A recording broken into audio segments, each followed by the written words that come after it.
Okay, it's time to do another episode sitting out on the porch. My name is Phil, and you're listening to The Lib. Yes, here I am, sitting out on the porch. This episode is more likely than not going to come out on July 25th, 2026. Now, I'm recording this on July 8th, 2026. Why? A whole almost 2 weeks before the episode's supposed to come out, maybe 3 weeks actually, before this episode's supposed to come out. Well, it's real simple. Unlike every other episode, I just record those either inside my office, which is what I've been doing all spring and summer long, and I'm probably going to continue to do that in my office until probably depends on what October brings.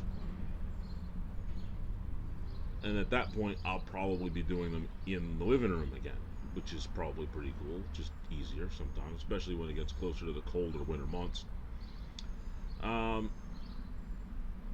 may choose to go in the office even in that time too, just because there might be something out there that I might want to use as a prop. Who knows? Who knows?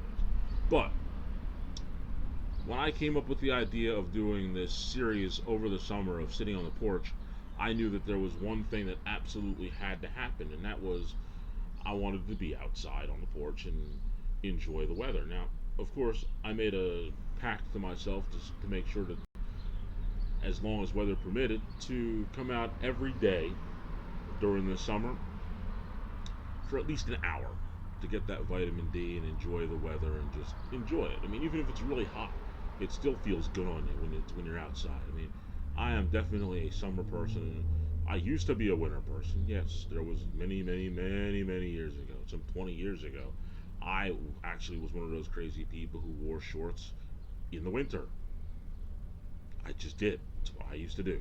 But after I got sick in 2003, for some reason my body temperature changed completely, and I went from being to use a here with a Santa Claus reference, I went from being the snow miser to the heat miser. 100% 180. No more cold, can't stand it, gotta be hot. And of course, during the summer, I want to take advantage of that and sit outside and enjoy the weather. Now, in order to record an episode outside, because I value my tablet that I use to record this stuff on, I got to make sure that the conditions are right. And the heat, that's limited. I mean, if push came to shove, I would go out there and do it in a 90-degree day, if that's what it was. However, what I want to avoid is heavy wind, knock over my tripod and destroy my tablet. Rain, don't need to get all wet, don't really want to sit outside in the rain for that long. These are the things that I want to try to avoid: wind and rain. And I woke up this morning on July 8th, 2026, and lo and behold, it was 70 degrees with a high of 85. That's like perfect weather. Absolutely perfect. So, rather than tempt fate and push this show off a few weeks before I did it, I just decided that, hey, I'm going to take advantage of the weather and go ahead and do this show right here, right now. Now, of course, I've said it 1,000 times.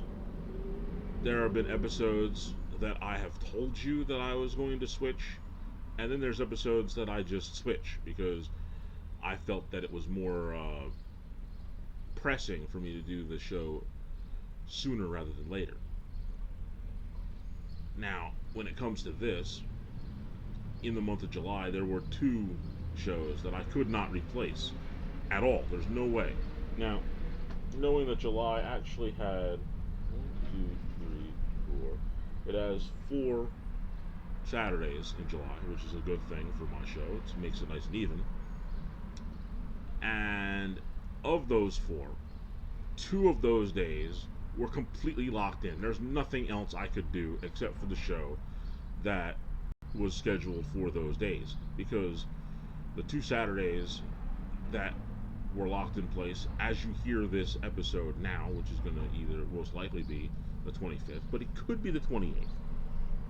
Not the 28th. It could be the 18th, rather. There isn't the possibility that I could have done another show on the 4th of July on Saturday other than a 4th of July show. Especially if the 50th, or both of those numbers are wrong. The 250th anniversary of the country. There's no way that I could have done another show other than the 4th of July show on that day. There's no other possibility. Now, the next week, which was July 11th, as I record this, I haven't done that show yet, but it'll be out by the time you hear this. That day happens to be Convenience Store Day or Free Slurpee Day. 7-Eleven always gives away free Slurpees on July 11th. And usually the timetable is 11 in the morning until 7 at night. And as a result of that, I have to talk about my time as convenience stores, and I have to talk about the free Slurpees. There's no other choice. It's got to be that day. So realistically, the only day that I could possibly use for this episode would have been the 18th of July. And that's a real possibility, because that episode is about eating too late dreams. Now, anybody who's listened to my other one, which of course has been a series that I've been doing, for those of you who haven't heard it, what happened was in December, I believe it was, or early January, I just ate a little bit later than I usually did. And when I went to bed, I had some very weird dreams. And I started testing myself a few nights a week, eating late. And I would have these very, very, very lucid dreams, knowing that I was dreaming, but the dream would be very, very weird. And I was able to remember those dreams, and usually of those nights I would have 2, maybe 3 dreams. And I was able to write them down, and I talked about them. For those of you who know that episode and heard it, you know that I had this dream about these Slim Jim people. You gotta listen to the episode to really get the gist of it if you haven't heard it already. But on July 18th, I plan on doing another episode about more of those weird dreams. And I've got a lot of them. Enough to actually do at least 2 more episodes. The episode that I'm going to do on July 18th, potentially, and another episode after that. And who knows? I may actually eat late and dream a little bit more and get a few more, and maybe even do a 4th one before the year's out. Who knows? But that's an episode that's not set in stone. So realistically, I could take that episode and move it with this one to make this one the 18th and make that one the 25th. I don't know. I might. Storage on the tablet, the way I feel about the episode, who knows? It's a possibility that I could take advantage of. I very well may just switch it up. But as I'm recording now, I've got like a week to decide whether I'm going to do that or not. And so time will tell. I do believe that I've been on this for a little while now, so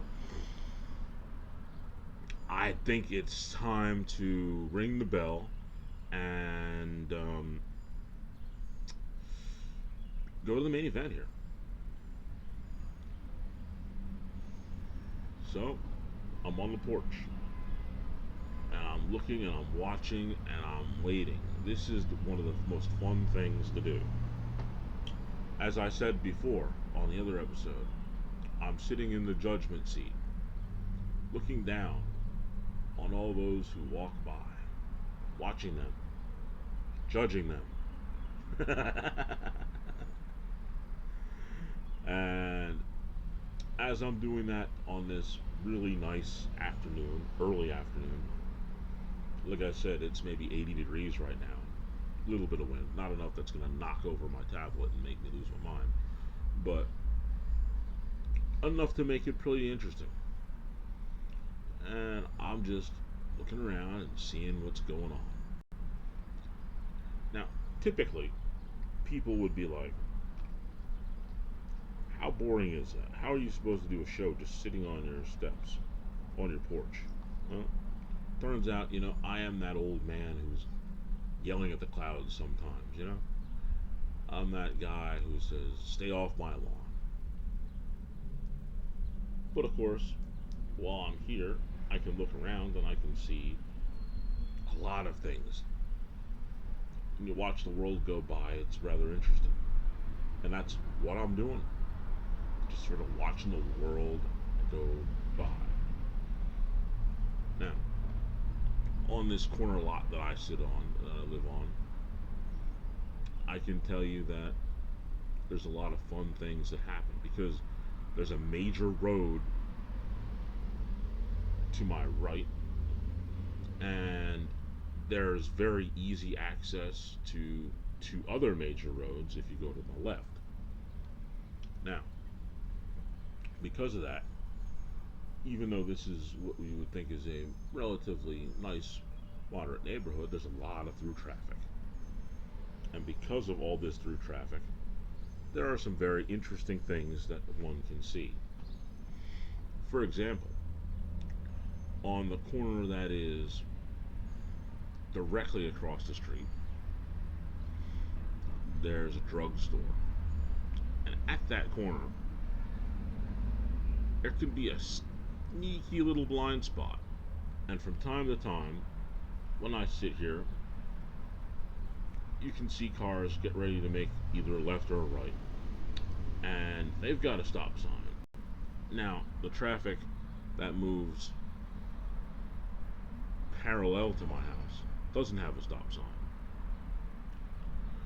And so the game begins. When the people try to make that left or right, the cars that are going parallel to my house are going. And because they typically have that scenario where it's like, it's a stop sign, am I going to roll through it or am I going to just take it? There are very, very, very high amounts of close calls at this intersection.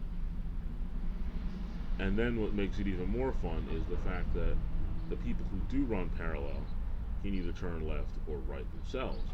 And when they're about to turn left or right, they typically have a very, very, very wide turn that they make in either direction.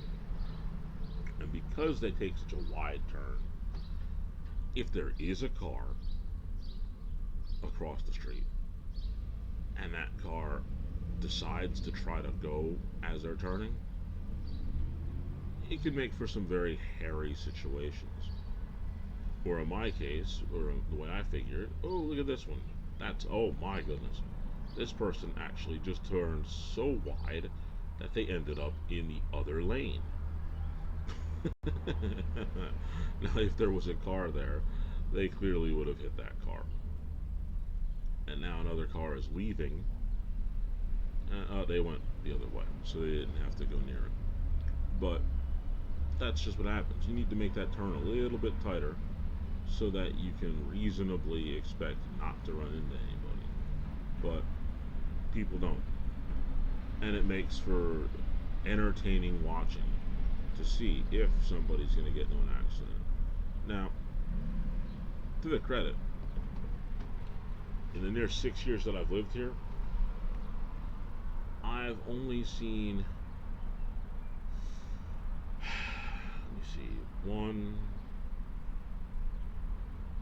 only two accidents at this particular intersection. And considering the amount of close calls that I've seen, especially during school year because there's a school up the road, and teachers park along that side where there is no shoulder on that narrow turn, and it makes it even harder to see things that are coming from your right. It makes it even hairier to do that. And it's really amazing as I think about it that I've only seen about two accidents at that spot since living here almost 6 years. And the crazy part about it is one of those accidents was due to snow. It had nothing to do with somebody turning and smashing into another car. The car was turning and it lost it in the snow and actually hit the fence diagonally to me on the other corner and took out the fence. That was one of the accidents. And then the other one was just a quick, uh, of all things, it was sort of a fender bender. It wasn't even a head on accident, which is the kind that I would expect to see at this point. But they don't really happen very often here, which is just fortuitous for the drivers because it just seems like something that would definitely happen more often than not. Now, over on this side of the street, which is the major highway, from one of my kids' rooms over 6 years, there was a point early on when there was an accident like every 3 months. And they were pretty bad. In fact, one of them was so bad, I saw a guy broke his wrist and cars were all torn up. It's amazing. And then one of the craziest ones is somebody smashed into a police van. That one was really bad, at least for the vehicles. But man, the whole police van was all torn up. The car that hit it was torn up. It was a wreck. It was horrible. But no loss of life. And like I said, very routinely, there would be an accident over on that side because for some weird reason, people don't understand that two masses can't occupy the same space. It's a very simple scientific process. Not process. It's a very simple scientific thing. It's like very basic.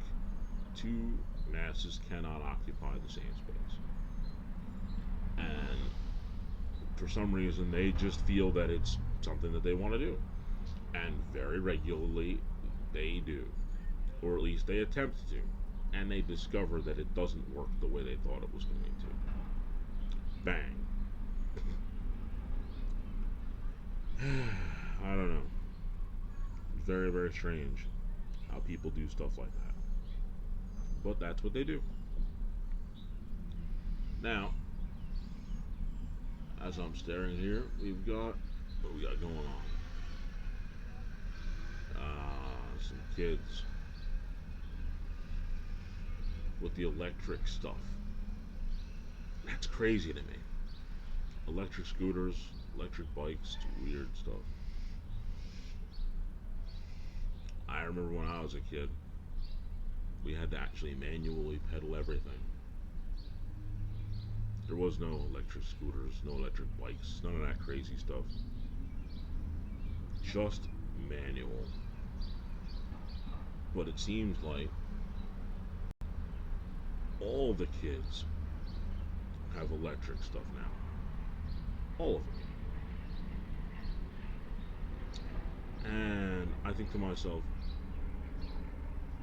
this is part of the reason why I was in such good shape when I was a kid. Because I would ride my pedal bike for miles and miles and miles every day. It's safe to say that even when I was as young as like 10, it wouldn't be a stretch to say that I probably drove around, I don't know, 10, 12 miles a day on my bike. When I got older, 12 and 13 and 14, I would probably drive more like 15, 20 miles a day on my bike. Usually would ride about, I don't know, 7 or 8 in the morning before I went to go see my friends in the afternoon after lunch. And pretty much it's how I stayed in shape during seventh and eighth grade and ninth grade. The summers, I just rode my bike like crazy. And I find it very interesting that a lot of these kids in this day and age where they always say, oh, they're going to be on their tablets and their phones playing video games. Yeah, they are. And it's like, oh, but some of them go outside. Some of the kids do go outside. Yeah, but when they're outside, they're not pedaling a bike, they're riding an electric bike or they're on an electric scooter. So any exertion from doing any exercise on the bike or scooter, I mean, it's gone. It's all about the electric power that they're using. And from what I can tell is they'll be outside and they'll enjoy those electric scooters and those electric bikes until they run out of power and have to recharge them. And once that happens, then they'll go hit the tablets, they'll go hit the video games, and they'll go hit the phones, and they'll use those powers up until they run out of power and they have to go charge them. And then the cycle will begin because chances are the bike and the scooters will have recharged themselves around the time that the tablets and phones and other gizmos run out of power so that they can then jump on the electric scooters and the electric bikes again. Vicious cycle. And that's kind of how I think that's how it works. It's crazy to think about it like that, but it really is the way it is. Hmm. I'm glad they came by so I could think about and talk about that because I probably got another month and a half before the teachers load back up and school kids start moving towards school. That's never a fun process, but it's inevitable. Seems like once they grow up, new ones show up. That's the way it is. Gotta love grade schools. Oh, still got power on our scooters. They're going by again. Yeah, they'll probably be at it for another hour or two before they have to recharge. Who knows? Ah, excuse me. My friend Jonathan the Squirrel and his kids. They're out. While I'm here,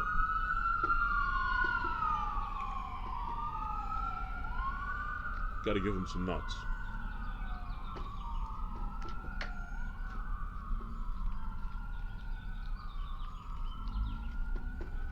Jonathan? Jonathan Jr.?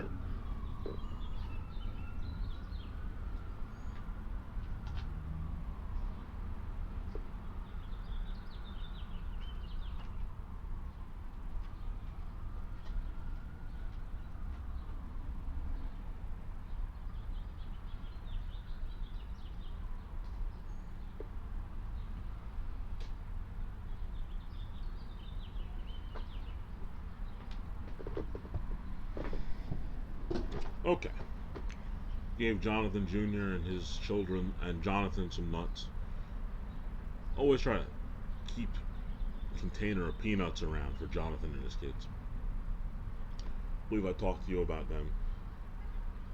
Jonathan, he and his family pretty much rent out the trees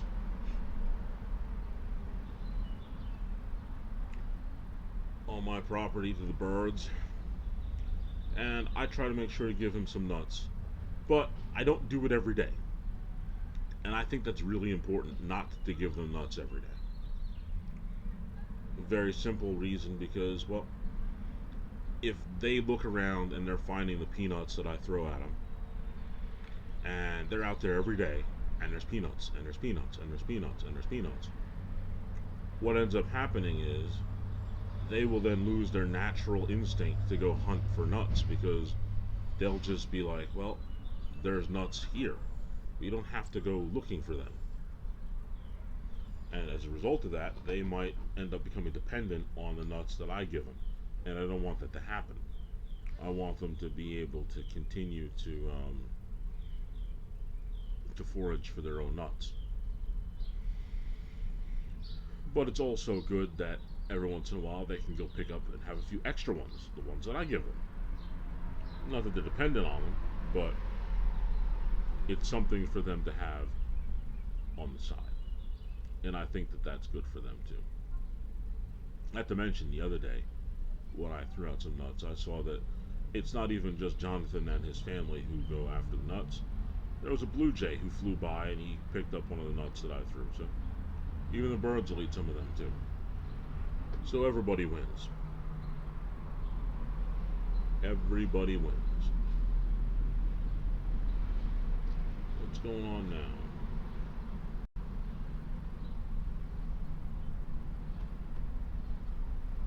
Nothing. Thought something interesting was about to happen.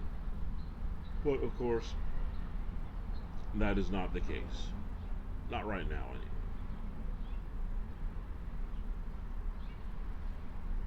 It's weird. I'm thinking at this time of the day, it's not too hot. It's pretty comfortable. I'm thinking that I would have had a sighting of one of my favorite people who has been in the neighborhood since at least last year. A guy that I have called No Shirt Man. Now, No Shirt Man is one of my favorite people, like I said, who's been in the neighborhood only since, or at least I can honestly say that I've only noticed him since last year, last March, of all things, when I saw him walking down the street, going past the drugstore for the first time ever when I was sitting outside in March. And I saw him do it. Now, No Shirt Man. Why do I call him No Shirt Man? That pretty much states the obvious. Every time I saw him after that point, and most of the time that I saw him, in fact, all of that summer, he wasn't wearing a shirt.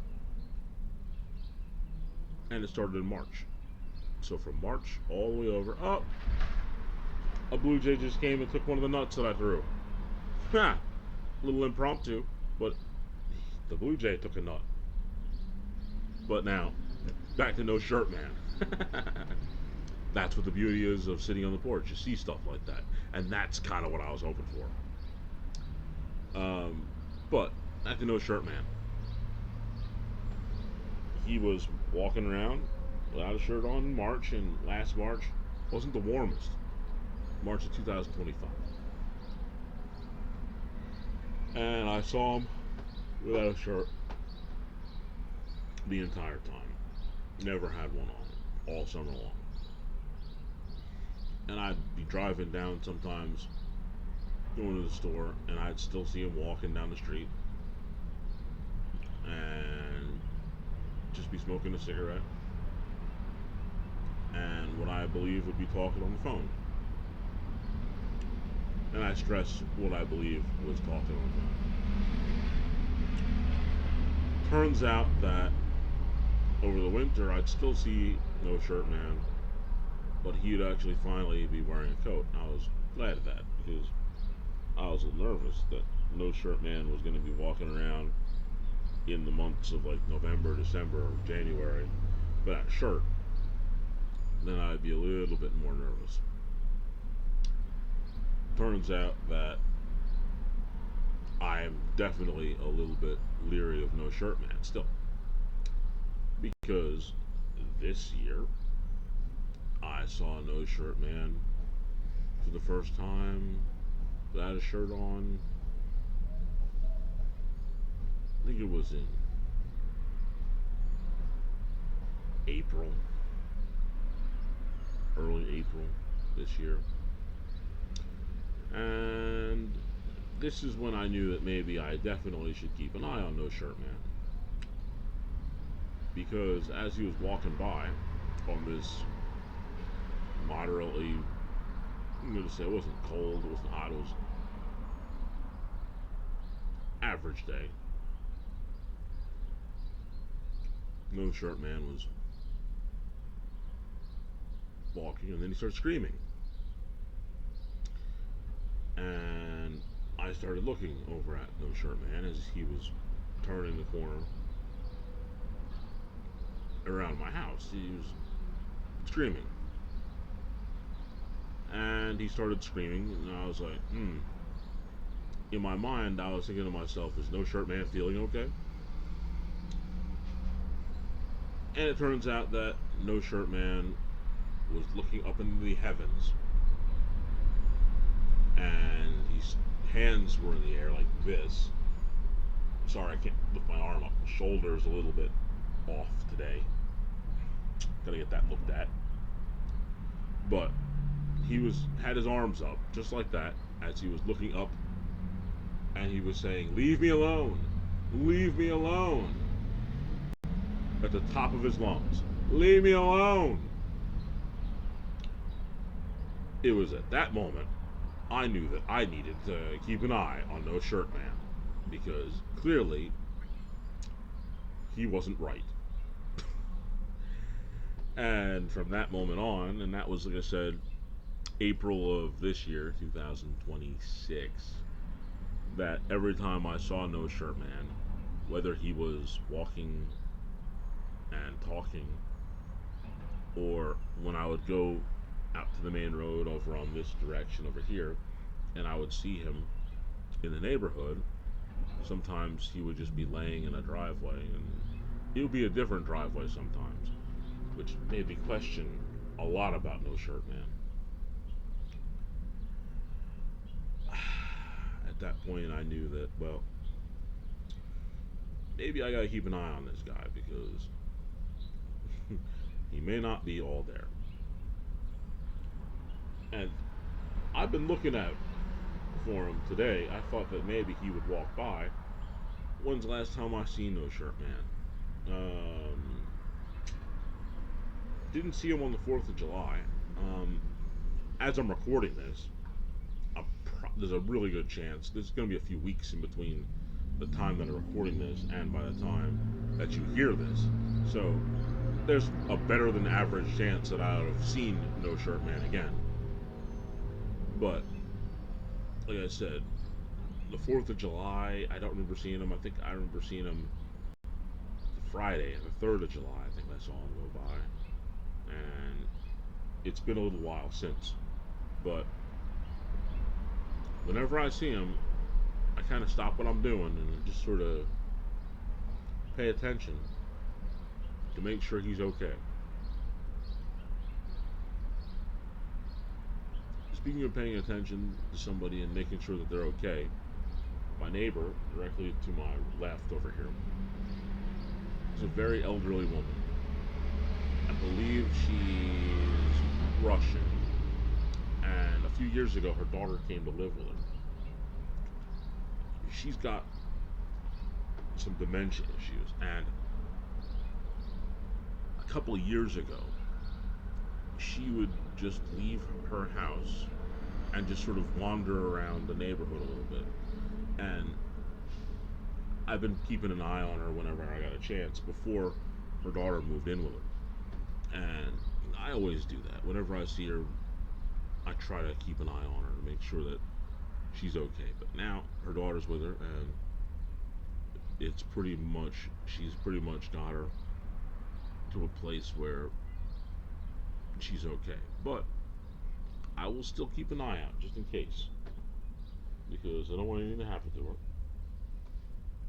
And I'll keep looking to make sure that she's okay. Hmm.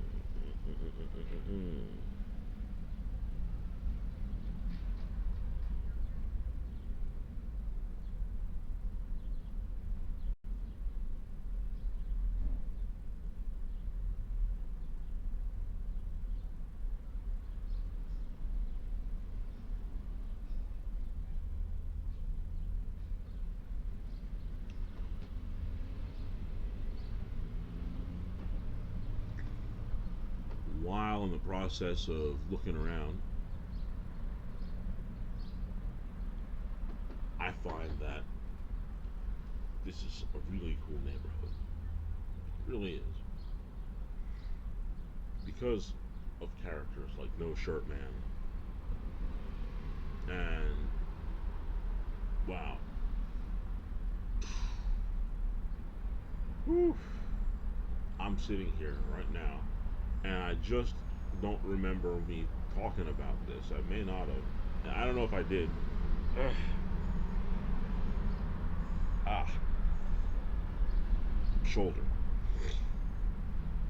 I don't know if I did, but if I didn't,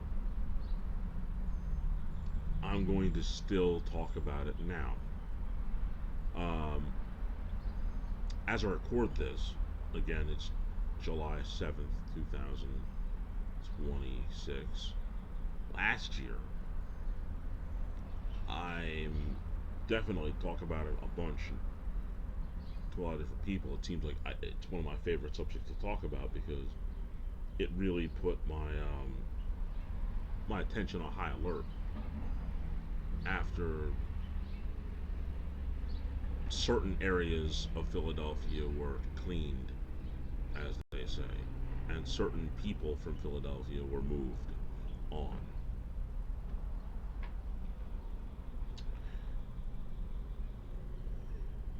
Approximately a year and 7 days ago, not approximately, definitely a year and 7 days ago, it was July 1st, 2025, when I noticed sometime around 7:30 at night a noise coming from the front door, and there was a clear heroin addict sitting on my porch, getting ready to inject the heroin. Now, at first, I ignored the noise because I'm like, it's nothing. After I heard it a second time, and then a third time, I'm like, I gotta go check this out. Mom, kids here, I can't ignore this. And that's when I go outside and I see the heroin addict sitting in the judgment seat, the seat that I'm sitting in right now. I instantaneously go back and I got my cane that I manufactured and to make it, I guess, slightly so that YouTube won't get rid of me for it. I very unpolitely removed that individual with my new cane.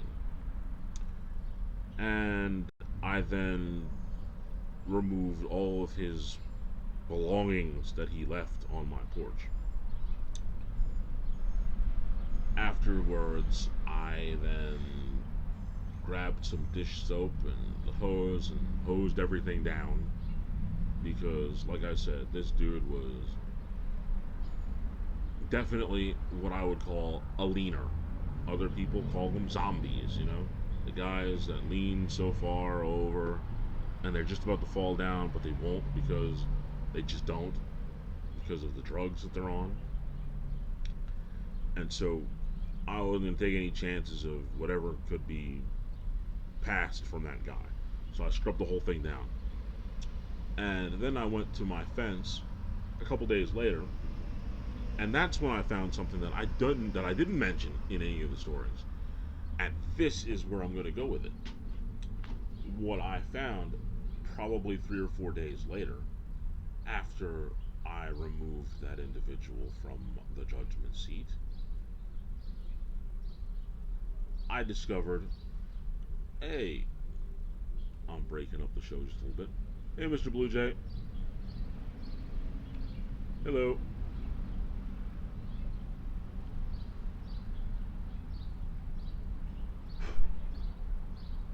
He left before I could take a picture of him.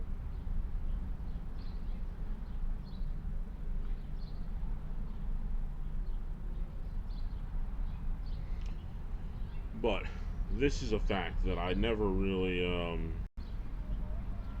Excuse me.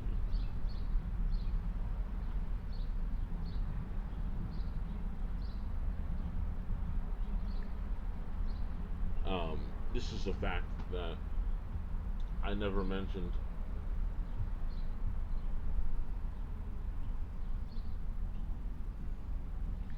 Like, this is a fact that I never mentioned before. It turns out that, sorry, I got all confused between the bird and I got a text. Um, I looked over by my fence, and on my fence there was a stick jammed in the lock area where I can only imagine that this leaner zombie druggy individual was trying to break into the back of my fence and go in my backyard and do his drugs. But since he couldn't break into the back fence with the stick that he was trying to use to break open the back fence, he just sat on my porch until I ran him off.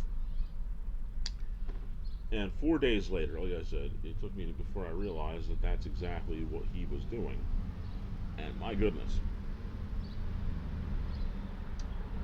that's even more disturbing that I didn't hear him as he was trying to do that. Now, what would have happened had he gotten into my back fence?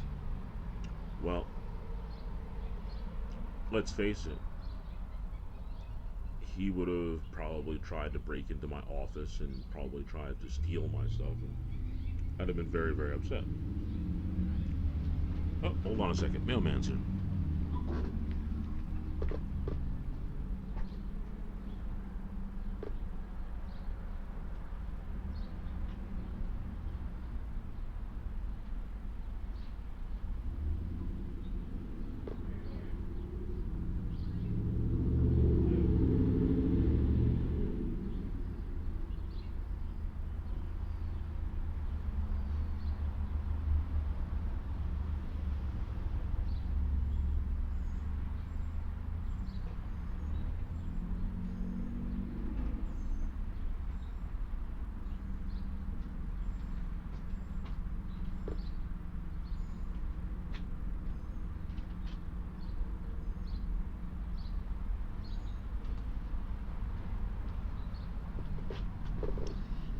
Mail. Um, but yeah, that would have turned out very, very differently in my mind. Now, had this individual been able to get into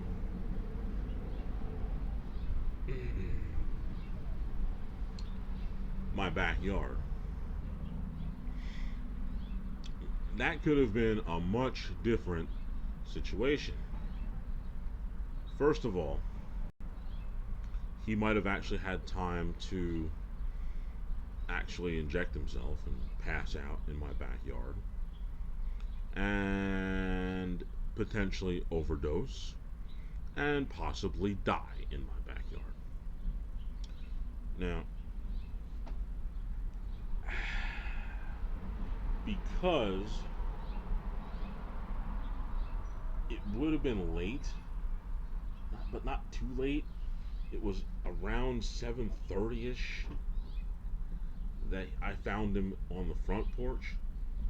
So he probably got there, just an estimate, maybe 7:20, 7:15 earliest, and he might have been trying to work on the gate before then. At that point, I was just in the living room, and my kids were upstairs, and typically they kind of know when I'm going out and going to my office in the back, because I'll usually yell upstairs and let them know, and they'll know that I'm going back there. So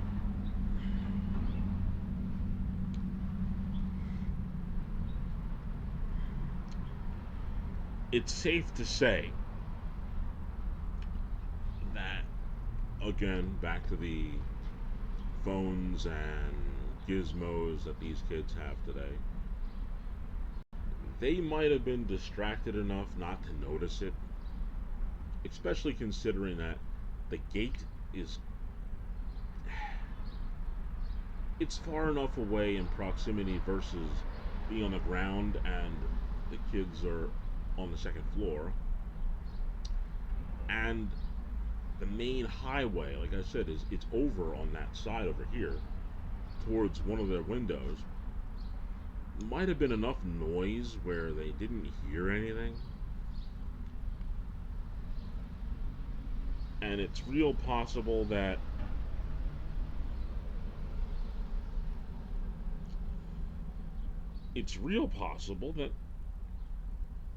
they wouldn't have heard him. And this guy could have been in the backyard. And like I said, I don't think he would have even tried to break into my office because he was just so interested in getting high that I assume that he was already mostly high when I saw him. And he was trying to inject himself again.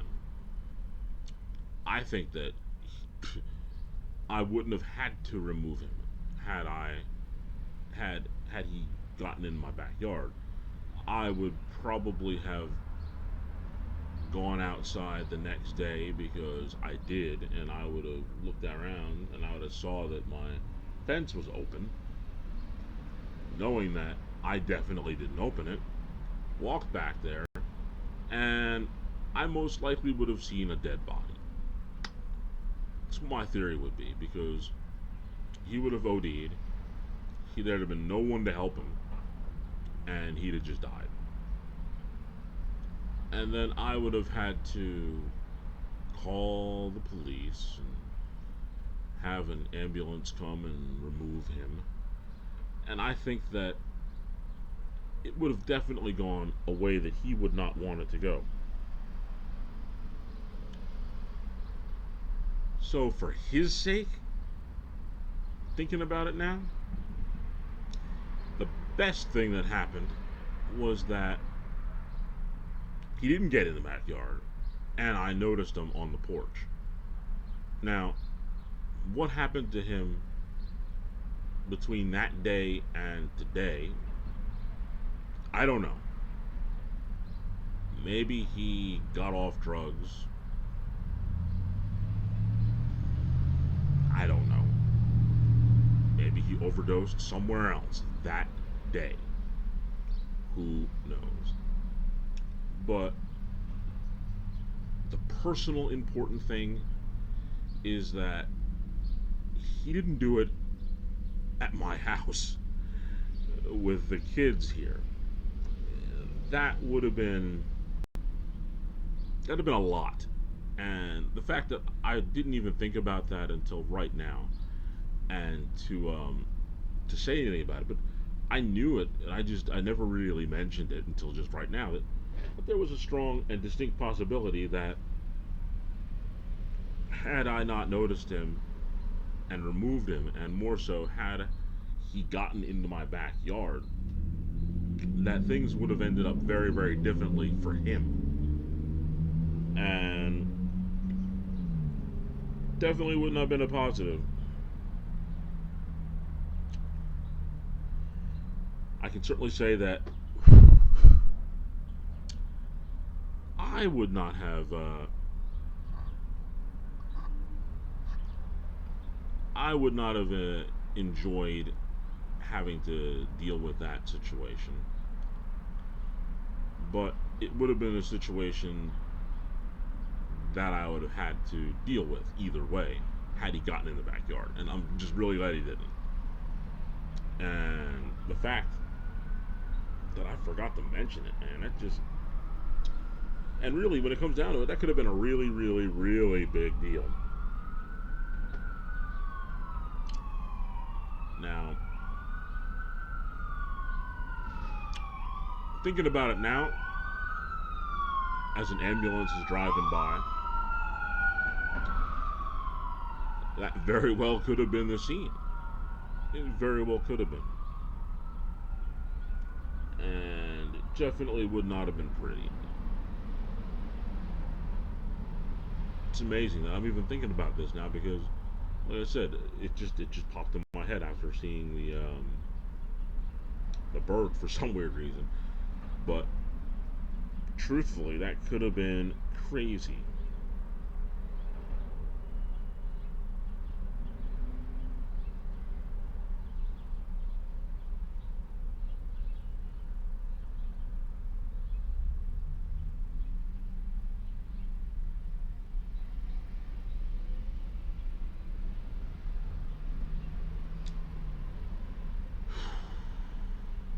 Wow, that's actually pretty crazy to think.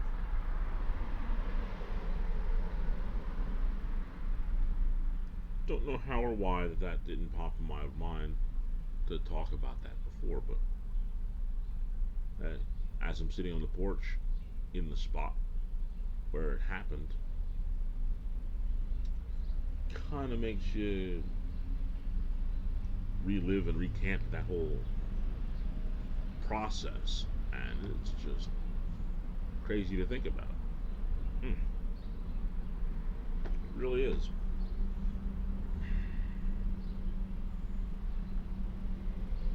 Mm, mm, mm,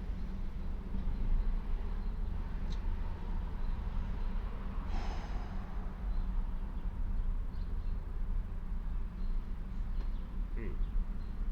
Now I'm just looking around, seeing if there's anything else that I'm noticing for today. Trying to see if No Shirt Man's going to make an appearance. More likely than not, the second that I stop recording, No Shirt Man's going to walk by, and then I'll be like, well, I could have talked about him when he was actually physically walking by. But at the moment, it's kind of like no such luck, huh? No Shirt Man.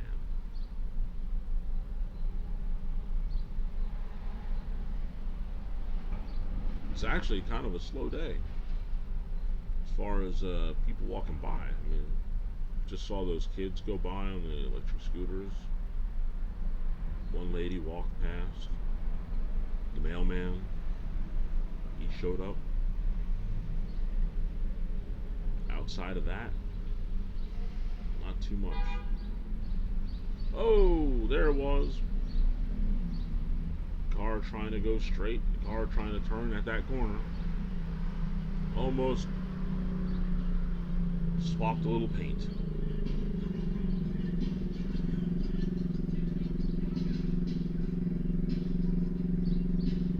Almost.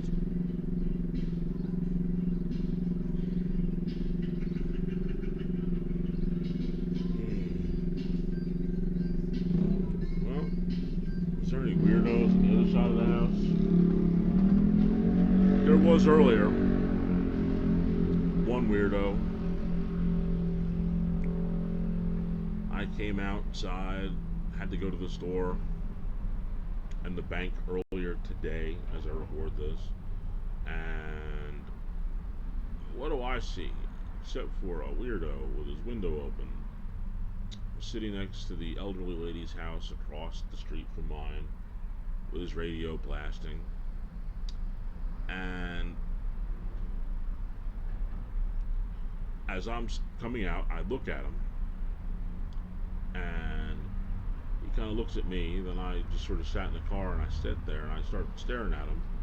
And then he turns down the music all the way off, realizing that what he's doing is a little strange. He's just pulled up to somebody's neighborhood, made a turn, parked his car, and just listening to some music, just randomly, just gonna just hang out here. And clearly, he knew that what he was doing was a little off because, like I said, he turned off the music after I started staring at him. So, obviously, there was something that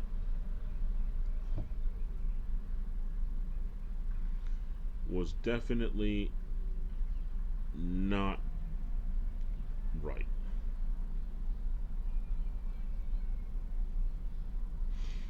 And as a result, he then moved on. Now, personally, I understand if, say, a car parks itself in front of my house. I'm not the biggest fan of people parking right in front of my house, but guess what? It's a public street. It's cool. Just park there. There's a shoulder, and it's in front of the house on a road that goes to a main road. Now, when you go down the other direction behind my house on the side, now you're starting to get into neighborhood stuff. Like, that's a little odd for you to just pull up into a neighborhood and just park there. There's no shoulder. It's just neighborhood houses. I mean, that's a little sketchy. And when people do that, I then ask the question, what exactly are you doing? And of course, usually there's no real answer that they have. And almost exclusively, without fail, those people who are parked over there sort of leave.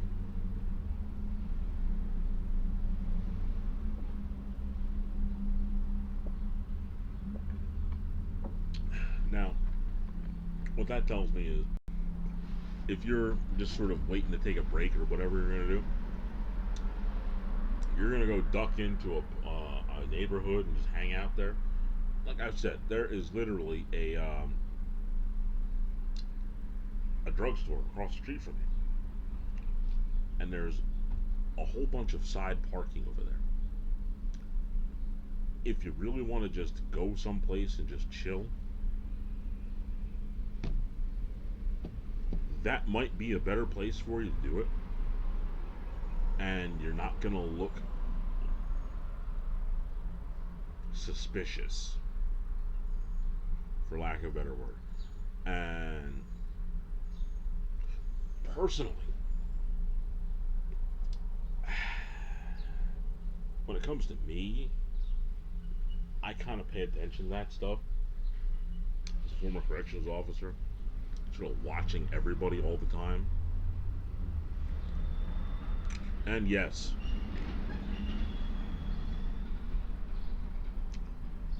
the back is bad, the hip is bad, the bicep is rebuilt, the ankle is rebuilt, the left shoulder is now in some sort of state of disrepair. Probably should have gotten it looked at after I popped out the clavicle many, many years ago. But I know personally, with the striking and the wrestling and the submits that I have, even with the pain that I've gotten myself into, I've got one left.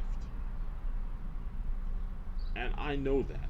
I've got one good scrap left. One. And I'm waiting to use it if I have to. Now, if I don't use it, I will be perfectly okay with that. But if I've got to, I'm ready to. One good fight. That's all I got left in me. That's it. I know it. But my neighbor, like I said, I think she's very close, if not very deep into her 90s. And I don't like the idea of somebody just sort of hanging out over there. That bothers me a lot. And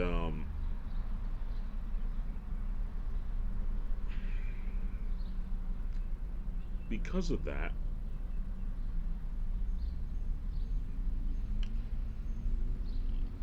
I I'm going to always keep an eye over there and always sort of be an intimidating sort of force. Because even though I know I've got one left, they don't know that I've only got one left. And that's the way I want it to be. I want them to be nervous to try to do something over there. Because the best way to win a fight is not to even get into one. And sometimes the intimidation factor works to eliminate the possibility of a fight. And I like to do that if I can. Especially because, like I said, my neighbor's elderly. I don't really want to have somebody bother her. Not to mention my own household. Well, I think that I've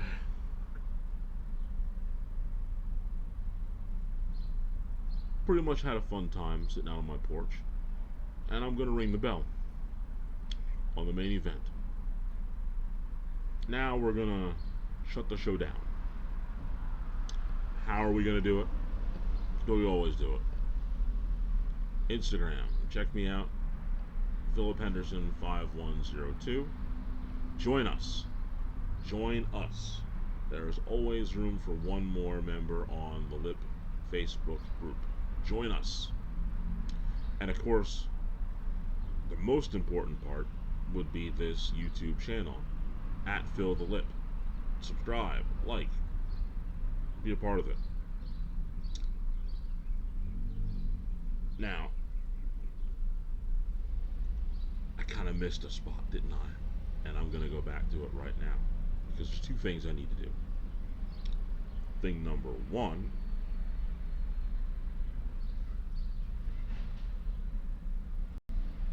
this beer of the week. And that has to go to the gentleman who I was just last speaking about, who was parked on the side of the road next to my neighbor's house, blasting music. And this is probably around 9 o'clock in the morning. You don't need to do that. You're the spirit of the week. Now, the questions. What do we have here?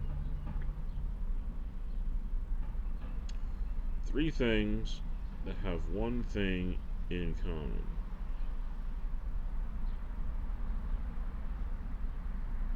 Hmm. 3 things that have one thing in common.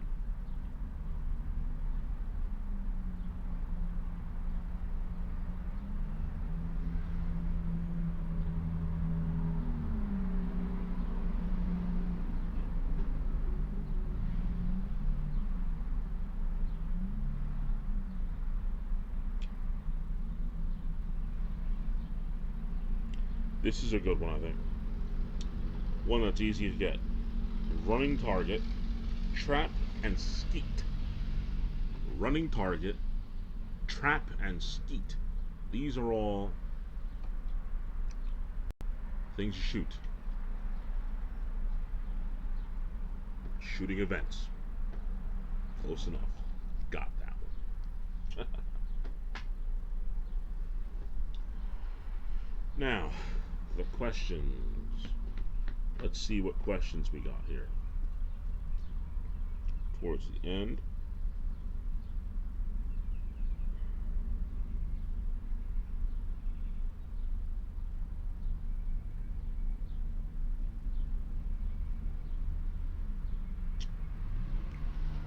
Here's a good one. Because I love this stuff.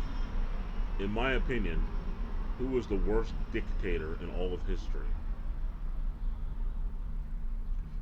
There are a lot of bad ones. these people killed a lot of people and ruined a lot of lives. But if I had to pick one dictator, now, I wish I had this question when I was talking on the 4th of July because, hey, we stopped tyranny, right? But who's one dictator, who, in my opinion, was the worst dictator in all of history? Well, if I had to pick one, it was a quote, and granted, the man was bad. At least the other ones knew that they needed people to actually to rule. But I'm gonna go personally. In my opinion, it's Saddam Hussein. He was the worst. Why? Because two reasons I think Saddam Hussein was the worst dictator in human history. Number one,